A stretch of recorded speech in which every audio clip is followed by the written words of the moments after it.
ทโธธัมโมสังโฆย่างผ่านป่าผ่านดงผ่านทุ่งผ่านท่าทุ่งให้ทุ่งนาถนนหนทางครูบาอาจารย์เพิ่นได้เพิ่นได้พาฝึกพาปฏิบัติพาคัดพาเก่ากิเลสอยู่ในจิตในใจโอ้อนุโมทนาสาธุบุญกับพ่อแม่ครูบาอาจารย์เนาะโครงการจาริกธุดงค์ของพระอาจารย์ก้อยวัดบ้านแจ้งอำเภอบางปะหันจังหวัดอยุธยาเพิ่นจะได้พาคณะพระธุดงค์จาริกธุดงค์ไปที่สปป.ลาว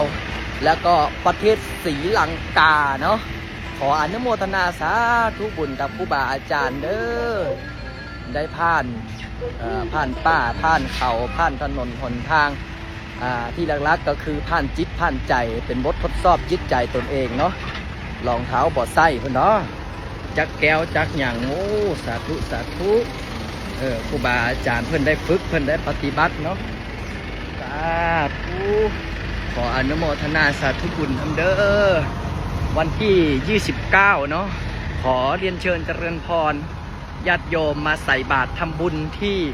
วัดบ้านแจ้งนะครับอยู่ที่วัดบ้านแจ้งนะญาติโยมนะวันที่29เนาะย้ำแล้วย้ำอีกอย่าลืมอย่าพลาดเด้อมาใส่บาตรมาทำบุญอยู่ที่วัดบ้านแจ้งสาธุสาธุสาธุถือว่าพ้นเขตอันตรายเข้าสู่ถนนหนทาง